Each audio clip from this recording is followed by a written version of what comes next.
700 islands wrapped in turquoise dreams. Every voice matters, every soul redeems. With a heartbeat broadcasting truth across the waves. Information, liberation. This is our nation state. From Andros to Abaco, a love at a Grand Bahama shore. We're reaching every family, knocking on every door. Not just talking policy, baby, we're changing lives. When social service meets compassion, that's when hope survives. We speak your language, we know your name. Through the airwaves, through the struggle, we remain. Building bridges over water, building trust on solid ground. The Bahamas Ministry, where love and justice can be found. We are islands of care in an ocean of need. Planting faith like coconut trees, watching future succeed, watching them grow. Broadcasting truth, serving hearts, making sure you're heard. The Bahamas rises together when we honor every word. This is more than ministry, baby. This is sacred ground. When social services meet heaven, that's when grace abounds.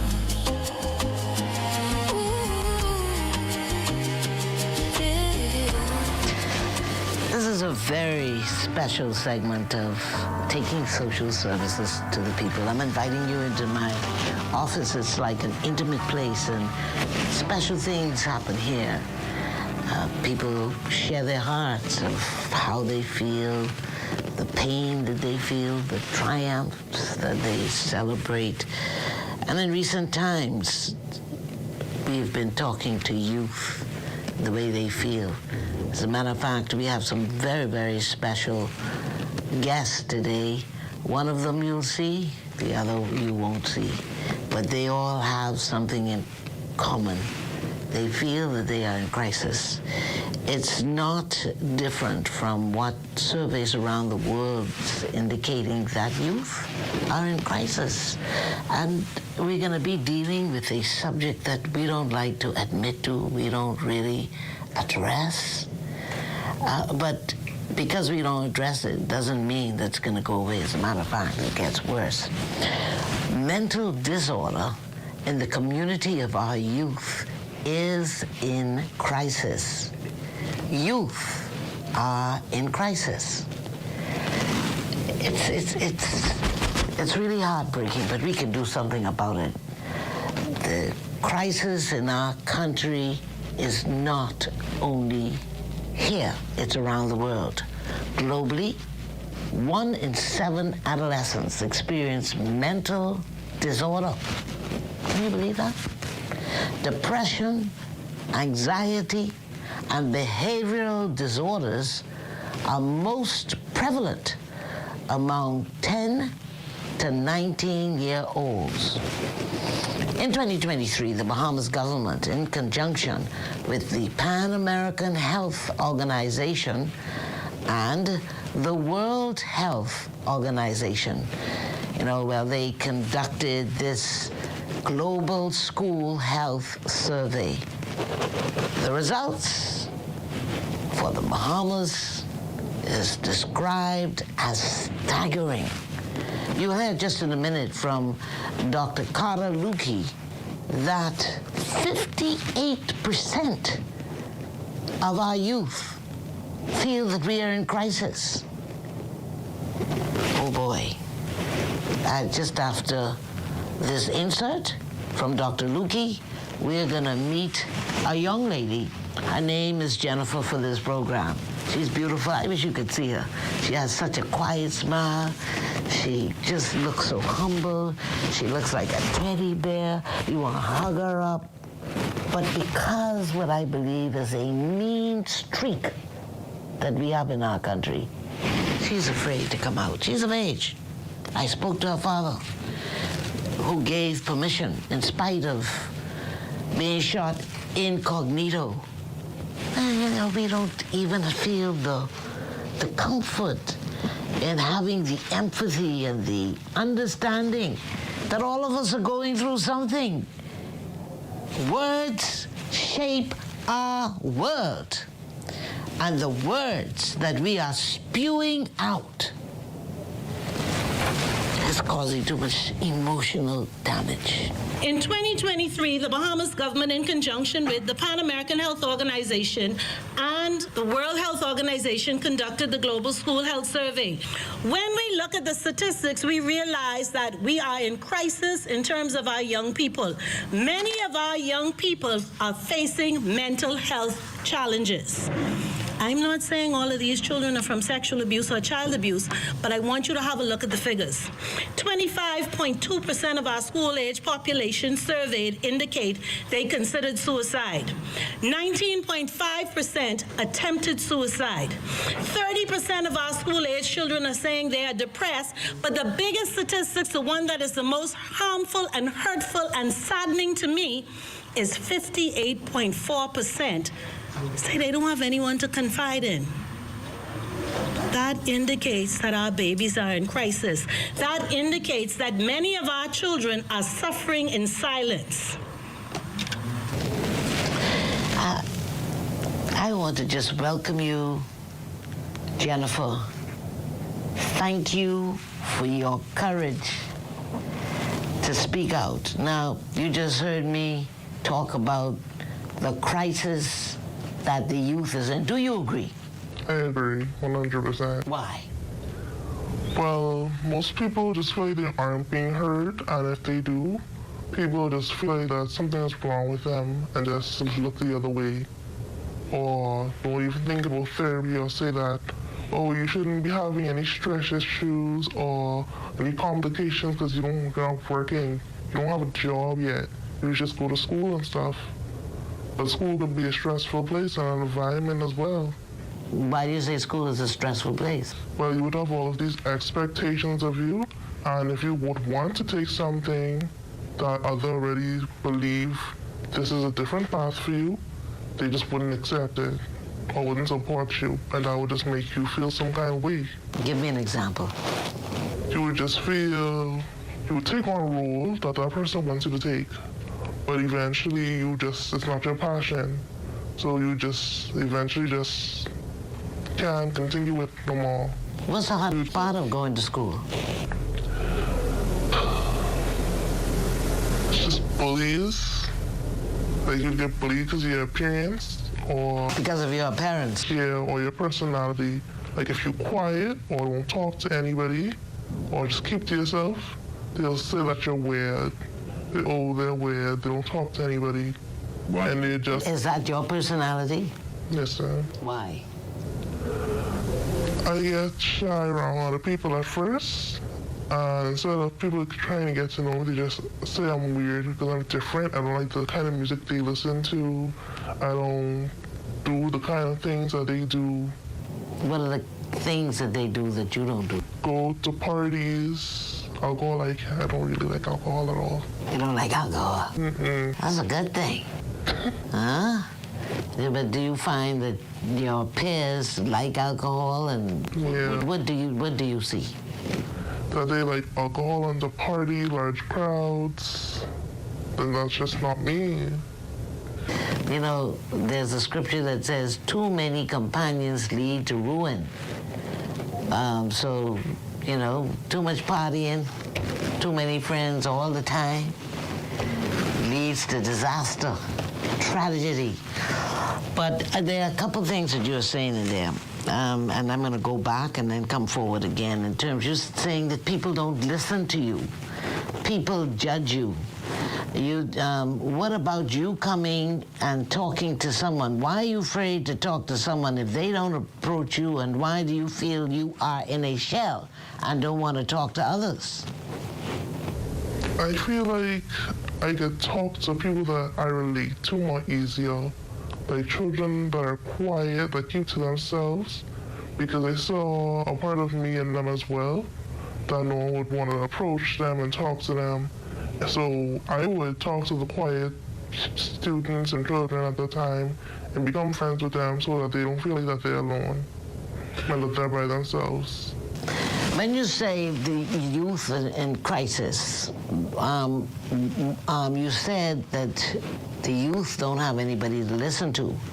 But where did you draw your conclusion from the youth are in crisis?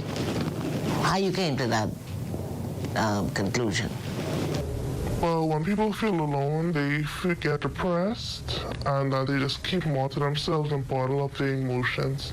They don't talk to anybody, they don't open up to anyone, and eventually becomes too much to handle and you just shut down. Is that what is happening to you? Yes, ma'am. Do you feel that you're in crisis? Yes, ma'am. Do you feel that you need help? Yes, ma'am. What is bottling up inside of you to get you to the point, and what are the warning signs? Like you feel like you have anxiety, depression. What are the emotions? Anxiety. Okay, so you just said that you need help. So one of the things that we're going to do is we are going to get help for you. We're going to talk to a psychologist, psychiatrist, counseling. And what I like about what you said is that you said, you know, people don't think about getting counseling. There's nothing wrong with counseling, but you feel the environment makes you feel like you have, it's a bad thing to get counseling? I don't think it's a bad thing to get counseling, but if someone heard that you're getting counseling, they would have felt like, oh, she's crazy, that she needs to go to Sandlands or somewhere else. Yes, and then that adds a stigma to you. Yeah. So do your parents know that you feel depressed and having anxiety and, you know, emotionally pent up? No, ma'am. Eventually, I got used to just bottling up my emotions to where I just got used to what I was used to. So why didn't you tell them, though? I was afraid. I'm not used to talking about how I felt, so I was just afraid of what they would have thought or how they would have felt. I spoke to your father. He sounds like a wonderful person, a good daddy. Yes, ma'am. But you didn't want the weight of that responsibility on him and your mother? Yeah.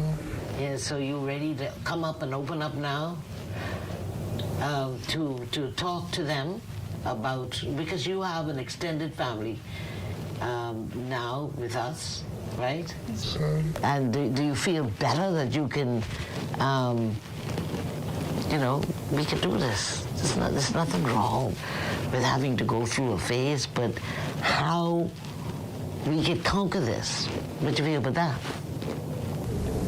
I can handle that. You can handle that? Yes, ma'am. Absolutely, but I want to know just a little bit more before we go in and meet the mother of another young lady who's a summer student. We have some of the best summer students here. What a joy and an honor to meet our summer students. And you could see, let's look at some of the video of how helpful they are.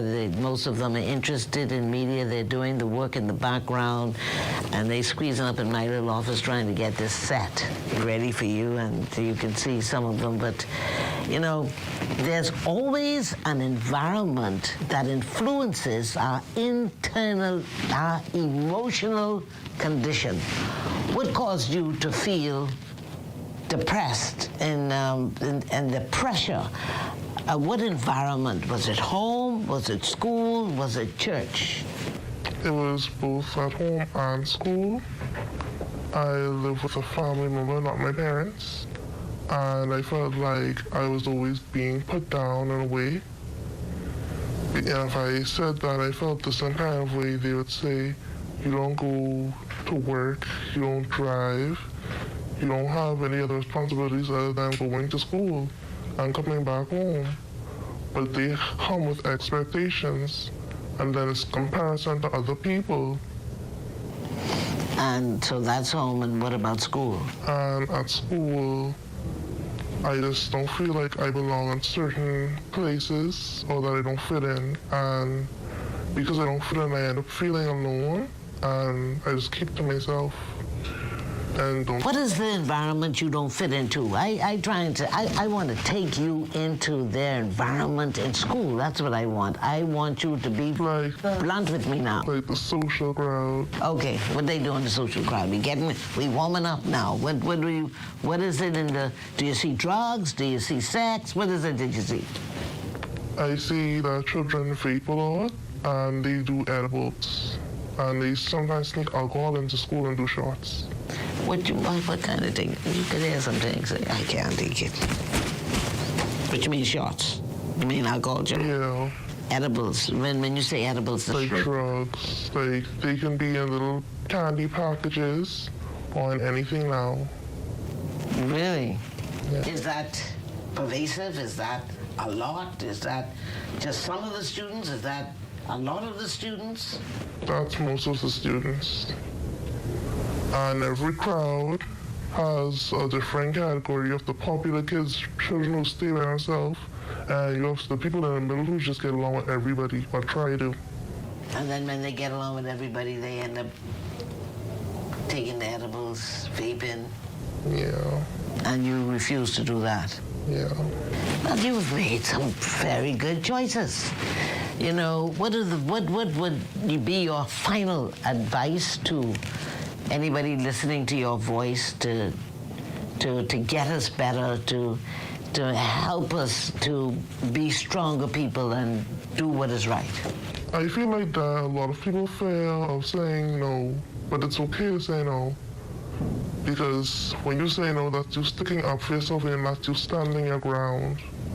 That's you feeling like you can move on to the next level of your chapter. You don't have to stay in the same path.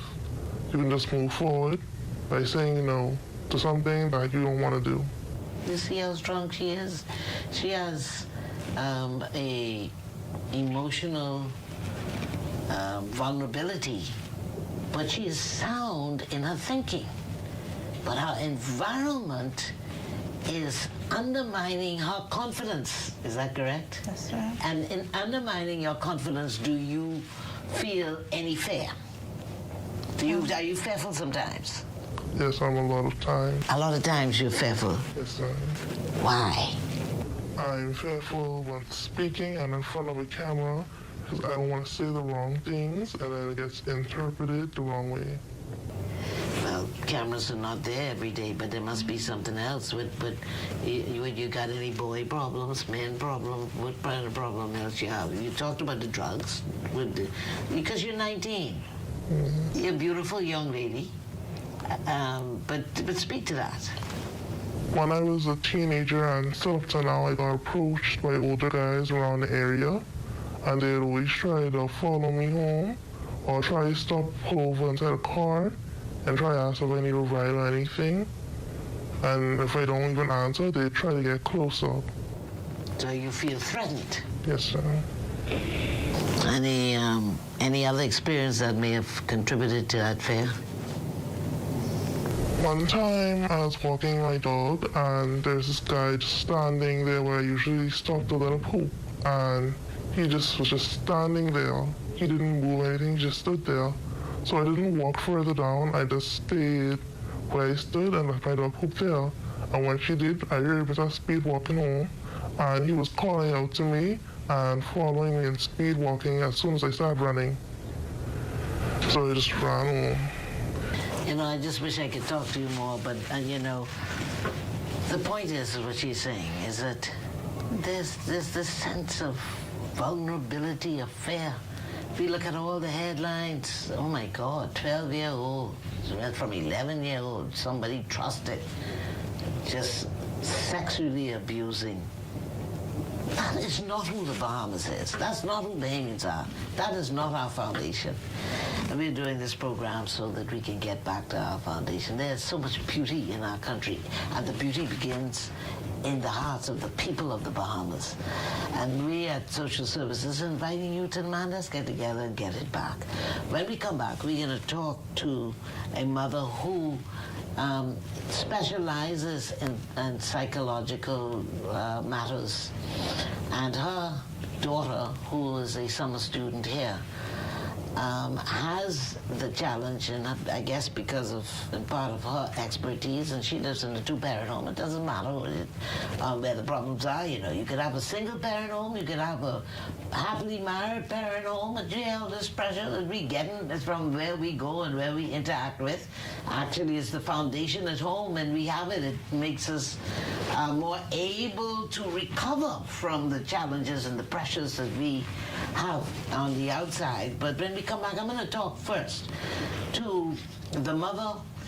The father is here morally supporting us. And I want to say that because we don't give enough credit to our good men, to our good fathers, whether they're single or whether they're married. And until we get the influence from both sides, the men and women, to inspire men to get back in their legal, spiritually legal position of leadership in the home, then we're going to continue to weaken as a country. And if we always describe a problem and not highlight when there are strengths, then we become more of the problem. When we come back, we're going to talk a little bit more of the problem so that you can hear the hearts of people who are going through the different stages of this mental health disorder in our country and around the world. This message is good for those of you who are watching through our streaming networks. And by the way, you can go on to Bahamas Heartbeat, the YouTube channel of the social services, to hear this if you want to go back. And there are so many more of our programs there. We are streaming around the world. Stay tuned. We'll be back in a moment.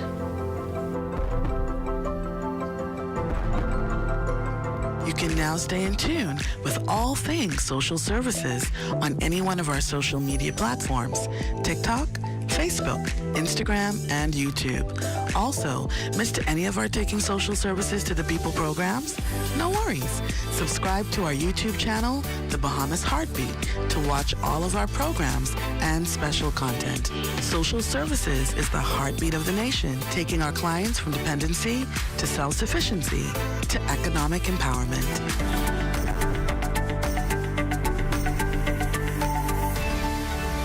And welcome back.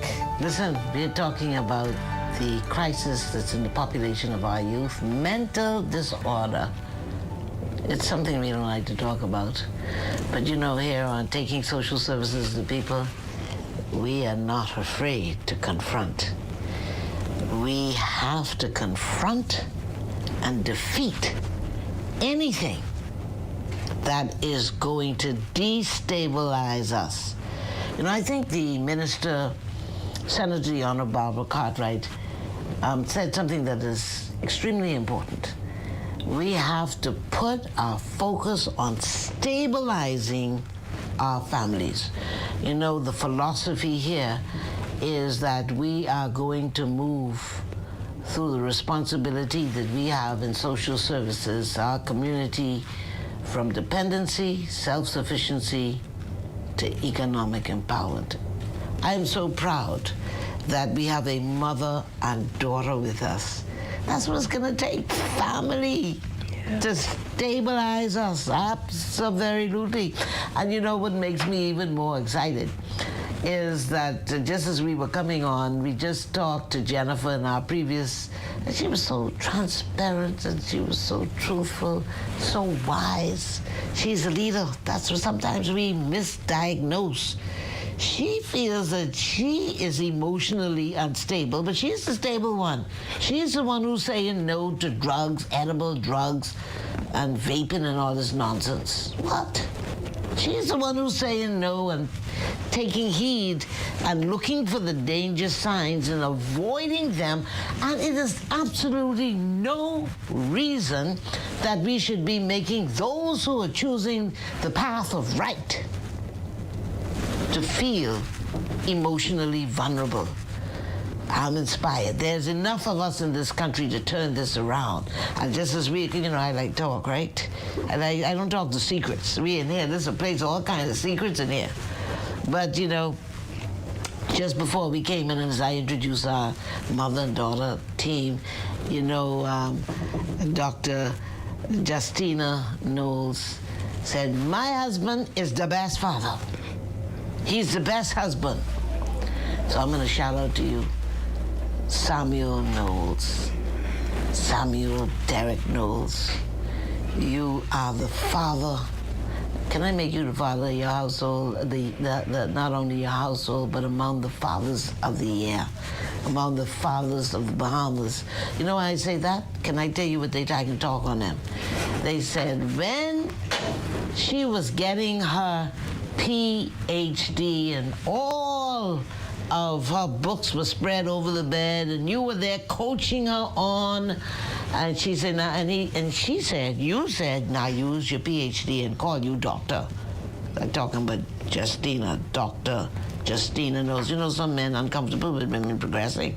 That's another thing you need to really celebrate. Celebrate these men who, we're talking about one of the sustainable goals of for the United Nations is gender equality. He's a man who understands purpose.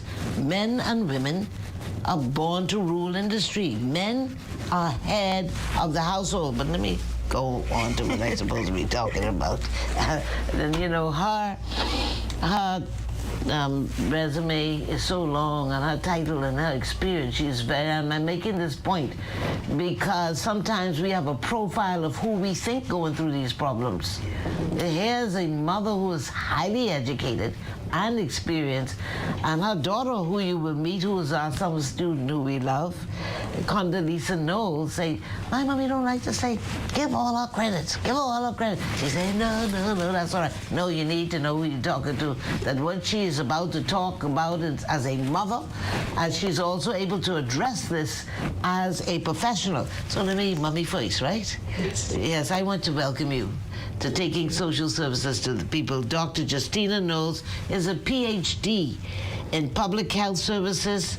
She is a psychiatric trained registered nurse with a Master of Science in Nursing Education, teaches at our nursing school at the University of the Bahamas.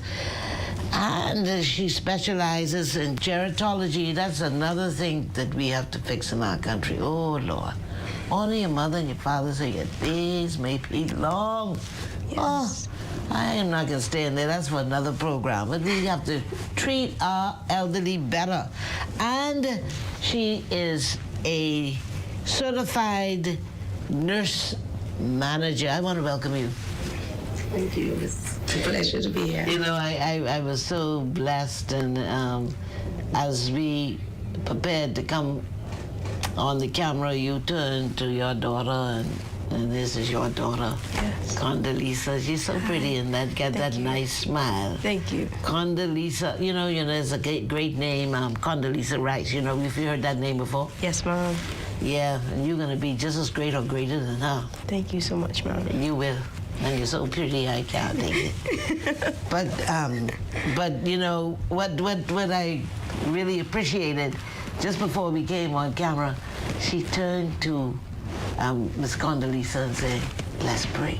And they were praying. You know, our camera's always rolling now. We ain't letting nothing pass, so you can see it on the stage. But what we're here to talk about, the mental disorder, and you heard that our Jennifer said that she feels that she's in crisis. Your daughter told me in this office that she is emotionally unbalanced, that she suffers from anxiety. Mm-hmm. Yes, speak to that. Anxiety, you know, when we talk about anxiety, person just say, you're so anxious, but they don't dig into it. Anxiety is just as fearfulness. They're afraid for almost anything. And when that becomes heightened, we can end up with what we consider the last stage, which is panic attack. Because you have mild anxiety, moderate anxiety, and it can escalate up to a panic attack. So this fearfulness is not aligned with any specific thing. That's very, very concerning, because you would ask them, what's happening? What are you anxious about? Why are you so afraid to do this? I don't know. So this intense, ongoing fearfulness, even after a situation will be resolved, this anxiety remains. How did you notice the anxiety in Condoleezza? Well, first and foremost, we all ought to know our children. So then when there's a switch, you are then able to realize that, hey, this is not my child. Something is definitely going on here. And like persons would say, you are not your child friend. And I listen to people a lot of times speaking about young people.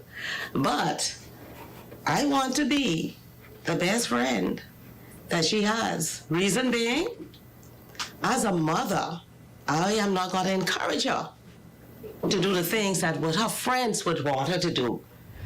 But is that the problem, that a lot of mothers are allow or encourage or are silent on the things that the friends want to do? Yes. I went into 4 o'clock one morning at the Wolf Road police station, and the police said, you just missed a mother and daughter, and we took them from a nightclub fighting because the mother said, the daughter said, my mommy always trying to take my boyfriends. I see. Oh, wow. So my point is, Well, you have a balance. How do you separate? Yes. How do you discipline your child? yeah. First and foremost, I live by example. Yes. They would say, anytime they're going through anything is happening, even with my older children. How many children? 4. And they would call me and say, Mommy, what do you think about this? Or, Mommy, pray for me. I'm going through something. So that's a person, a support person that they are not afraid to lean on to. And I always tell them, tell me. And I may start to seem as if I'm freaking out. At the beginning, I said, that's the shocker.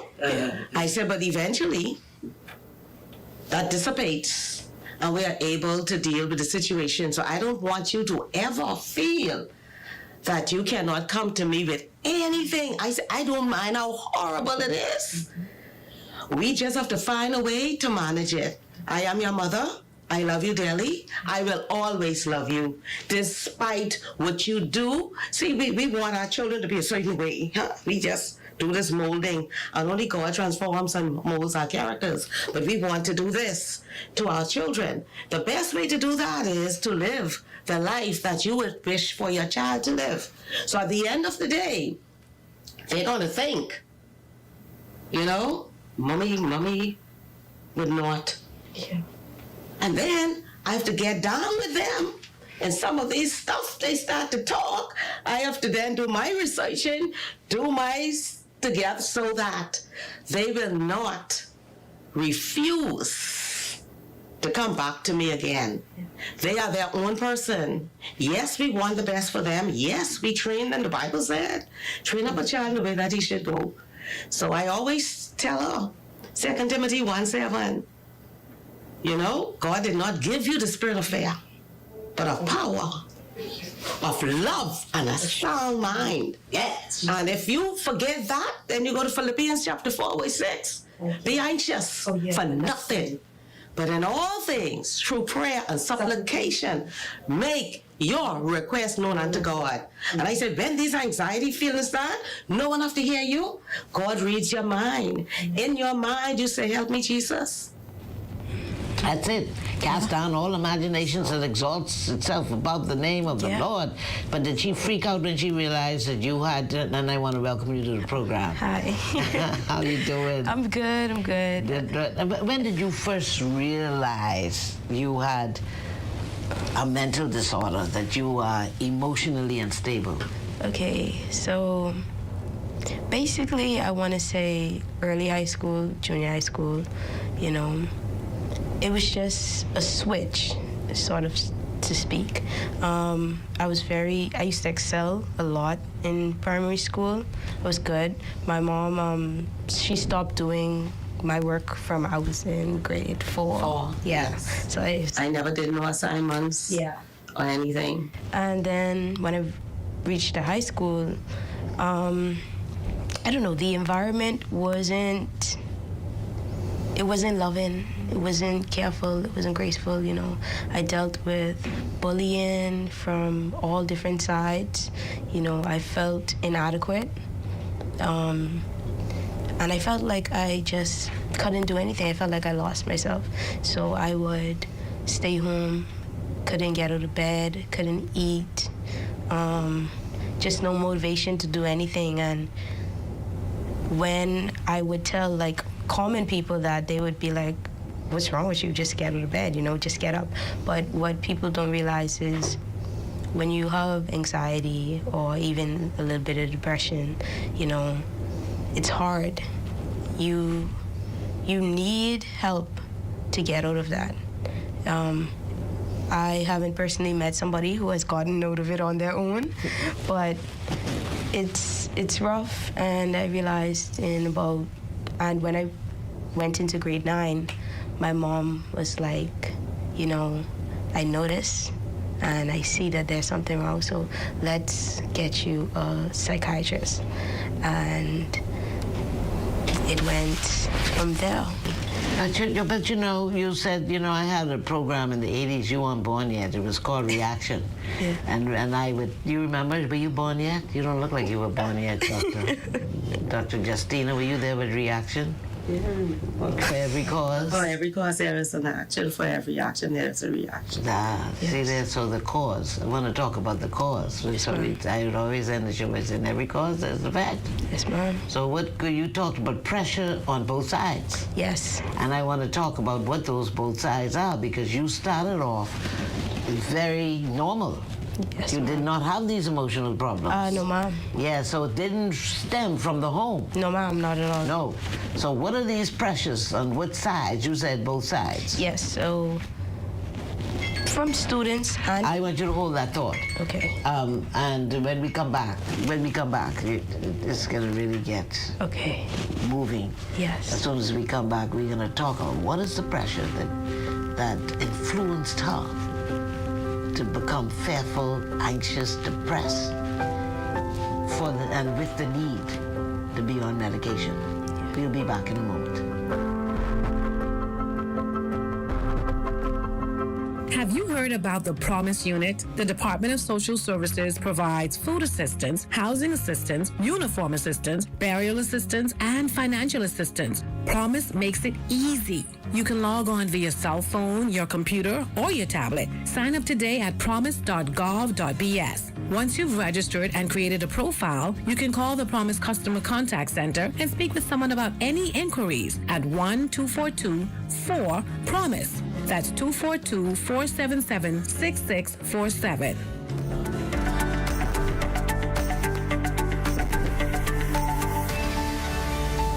Most of the times when I'm interviewing someone, it feels like I have a new family. There's a kind of bonding, and this is what I don't like to come to the end. So this is our last segment, and it's so rich with the entire program that we met Jennifer and just watching some students work and pull it together and getting a new skill.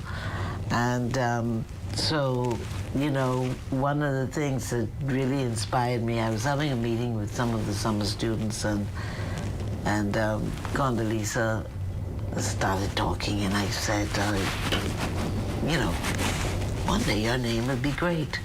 Yeah. She's so articulate. Thank you. Have such a great presence. Thank you. And you got so comfortable. Yes, ma'am. And then you disclosed that you have anxiety problems. I can believe it. You don't look like it. That's good. That's good. Yes, and she said to me, well, I don't look like I have an emotional disorder, but you know, you talk about the pressure. Let's talk about this side. You said you're getting the pressure from both sides. Speak to that. Okay, so in high school, I wasn't necessarily popular. I would get bullied for my looks, per se, and then the teachers were, well, not majority of them. Some of them were really helpful, but some of them were really discouraging, and I lost all motivation. I felt slow, you know. I felt as though there was nothing else for me. But that was rough. But just I want you to hold that thought. Remember it now, because Yes, ma'am. I'm coming back to it. But you lost your motivation. They teased you about your looks. Yes. They must be blind, Bati. So Thank you. Thank you. Talking about, well, first of all, we all created in the image of God. Amen. And sometimes we are not, our parents isn't appealing because of how we carry ourselves a lot of times. Yes. But so let's get past that in terms of your looks, because you see the evidence. The girl is a beautiful young lady. Thank you, Mom. And that's just not what you call that flam. It's true. You're beautiful as well. Well, thank you, Blake. Hey, watch me blush. Well, I like your little Jewish nose. See, and that's something. They used to bully me about my nose as well. What you mean? Was a big factor. I would come home and cry to my mom For about true? it. Yes. Yes. What did she say? She said, I'm ugly. Yeah. They always tease me about my big nose. Yeah. And I would say, you are so beautiful. I said, guess what? In and out. Yeah. And you're going to go places. And those same persons are going to hear about Condoleezza Knowles one day in our great Bahama land. So I said, don't worry about that. Take your time. Nothing is wrong, but this nose thing was really bad. Yeah, it was bad for a while. I recently What would they say? How they approach you? A big nose. Yeah, and they would say like really bad comments. Like I don't want to repeat them because but it's bad. It was bad, and people would laugh and use it as an insult. But after a while, I realized that it's me, and I cannot change my face, so I must embrace it. And so, I feel better with my nose now. Yeah, man, you better. That nose could make you some money. but listen to me. But the other part of it that really disturbs me, and this is how as adults or that negatively influence younger people, and not, you said, setting the example. You set the example. Words shape our world. Yes, ma'am. And teachers and professionals should know better. They should. They really What are should. some of the things that teachers would say to you that scarred you? Just certain things, like, as for an example, when I felt as though I was not intelligent enough, I wanted to take my BGCSEs early because I was falling behind in school and grades, and I like anxiety. I had so much fear. I felt frozen. I felt stuck. So my mom went to the school and she asked them if I can take it early, and they said your grades doesn't reflect your ability to do that. And that stung because I know that I'm smart. I'm a good writer. I'm so happy that you like writing, and it shows your potential. Thank you. Being a great journalist or talk show host, psychiatrist. Thank you. When you prepare for it, Yes, you ma'am. can achieve. And as you work towards it, make sure it's not only to impact the Bahamas, but the world. Yes, ma'am. But I want to go to your mom now, Dr. Knowles. Did she come to you? You talked in the beginning about how much you communicate. You're the mother and you're the friend. What did she come to say to you when you were in school, when she was in school, and she was bullied, as she describes it from both sides? Well, she would tell me sometimes that she was told by a teacher or a staff member that she's a liar. She's not to be trusted. And she would talk about times when she tried to explain an incident that would have happened in her presence.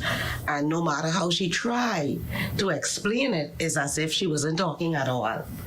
So, and that is why it's so important for parents to have this relationship with their children.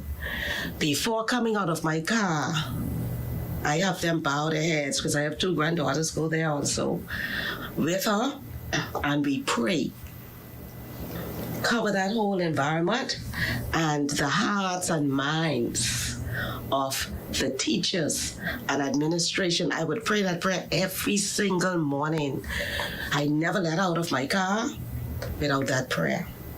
Some days I can see that it's going to be rougher, but to stop the amount of absentees, sometimes I would try and send her, but before the day is out, I have to come back for her. The environment that the school, how I felt at school, I felt so inadequate and so illiterate that after I took my BGCSEs in grade 11, the entire summer, I could not get out of bed. I was so scared of failure. I thought I failed. I thought I did terrible because that was what everybody was telling me or what they thought of me. And then when August came and I finally got those results, it was like a weight lifted off my chest and I felt so much better about myself. Well, congratulations, Condoleezza, for getting those good results. But I gotta ask you, let's go back for a moment in what you said. You said they called her a lie and manipulator. Some students lie and some students manipulate, and maybe the teacher was calling it as it is. Or how did you know Condoleezza was not lying and manipulating? Well, like you said, who do you believe? I'm psychiatric trained. There's a process that we call analysis. So if I said, okay, what happened? And then they tell you all of these things that have happened. And I'm like, well, what did you do about Jane? Or what about John, who actually came and knocked her or did something or whatever? What are we doing with that? It seems as if we are just focusing. It appears to me that you have a Condoleezza problem. Yeah. Yes.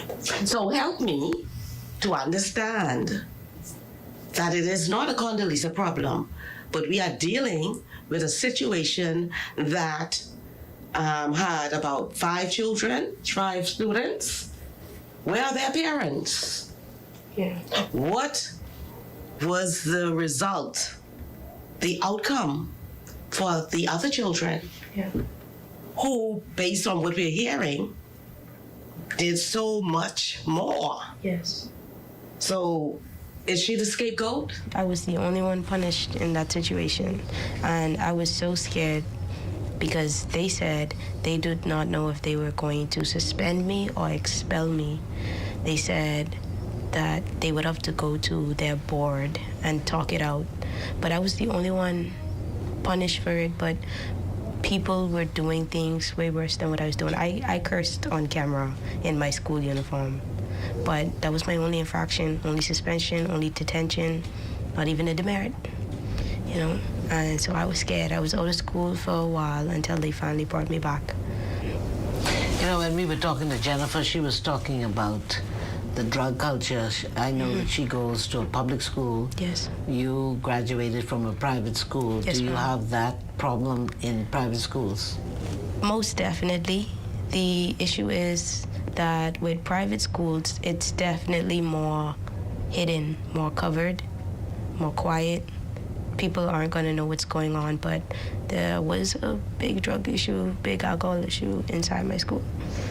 Students would be high in class, I don't blame the teachers at all for those situations, but I don't really know how to express it. But if you see some students looking a certain type of way, you should probably deal with it or ask questions. But I think that they just let it slide. When they do catch them in the act, they suspend them, but they don't never really expel them or anything. So, Dr. Knowles, you are in this profession. How widespread is the bullying? Is the isolation? Is the meanness? How widespread? It's not a good thing because, you have different forms of bullying. Yes. And she was a part of the Uniforms. cyber one. You know, you have cyberbullying. Yes, I also where they just cyberbullying. spread your stuff all over the place and laugh, and it was really bad. Yeah. My What notes. was cyberbullying? How were you cyberbullied?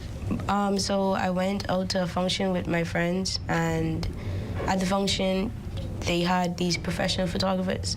So I took a photo with my friends, and it was posted because it's an event, and the people all over the Bahamas on Facebook, they took my photo and spread it around, put it on the side of very ugly things, like saying that's me in comparison. And yeah, I had to delete Facebook for a really long time. I've recently just downloaded Facebook again this year, but I still don't post or anything. It was traumatic because everybody saw.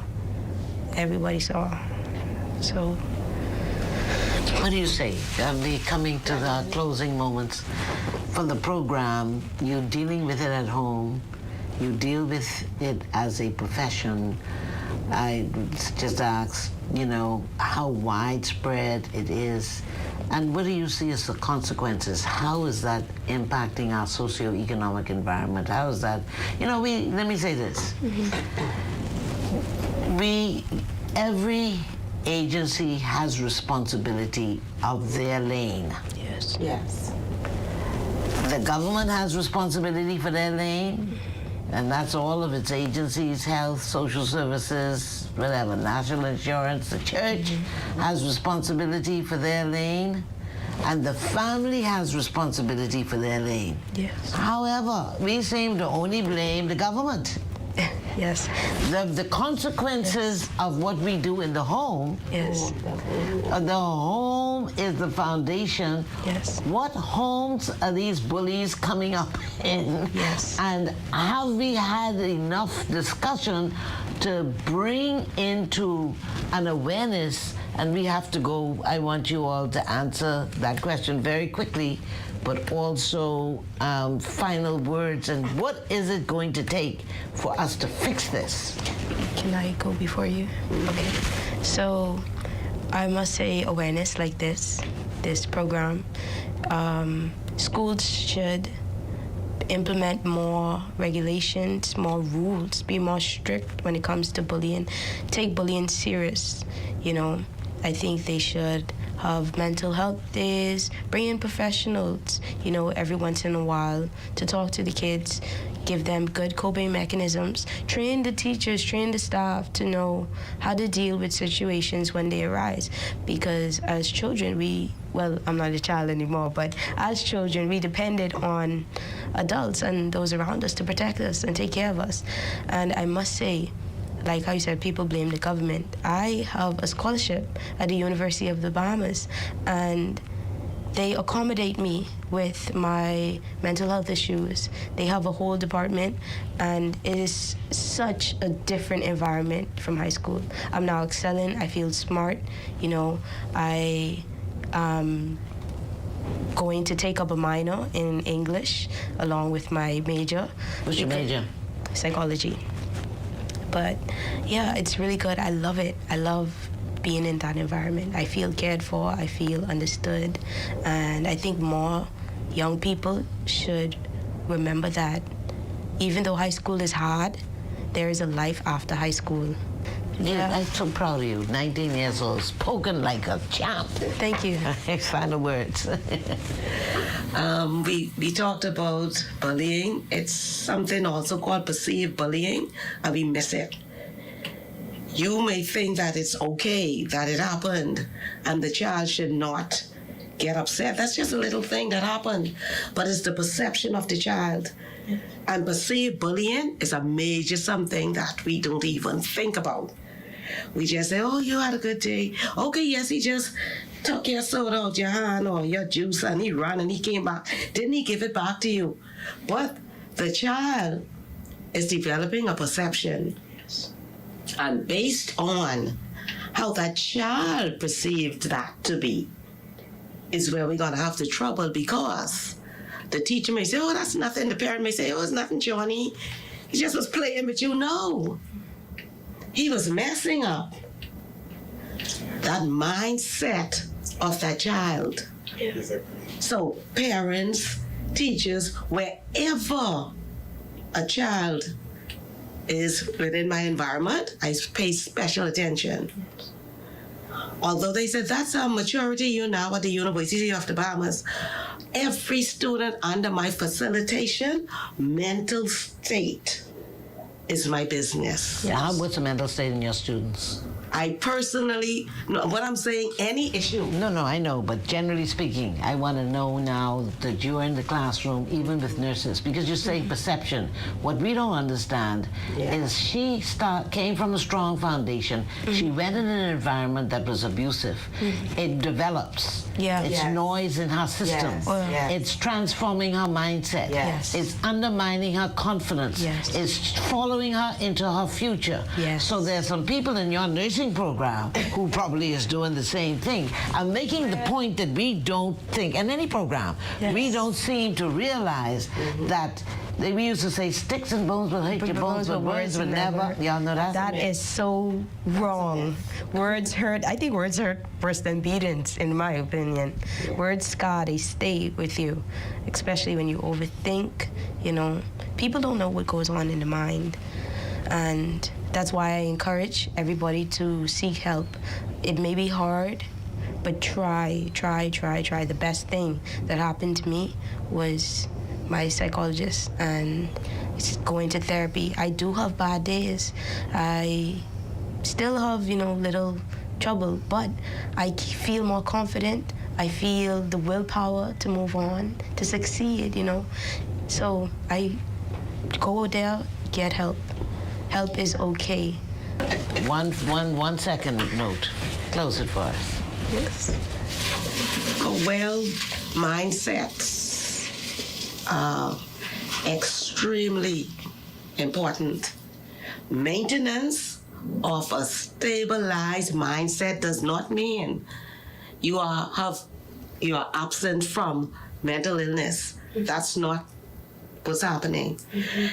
And my baby said it quite well, right? Every issue, there's a way to resolve it. You mentioned in the classroom, I teach what we so-call adults, but they are all my babies. And they know that. And they'll say, Miss Knowles, Dr. Knowles, you know what they did to your baby today on the ward? And I said, come, honey, let's talk about it. I go out of my way. And I let my students know that you do not have to suffer alone. We're in this together. Just where we're gonna end this. I like what you said. I like what you said. I'm so proud of you, okay? Thank you, Mom. Only the deaths divide us. I can hug you after this. I'm so proud of you. But and I'm so proud of Jennifer, who was on in the first segment. But you said something. It's not just your business. It's our business. It's our business to create an environment where we don't disrupt somebody's confidence, their self-esteem. Your success is my success. And, kindness has to come back into this country. We have a display of kindness. There are a number of us who are kind and who care. Because when you hurt, I hurt. If it doesn't come to me today, it comes in tomorrow. So it's more costly for us to fail than to succeed. This is the greatest nation in the world. We have to act more like it. We are moving here from social services, from dependency to self-sufficiency to economic empowerment. Good night.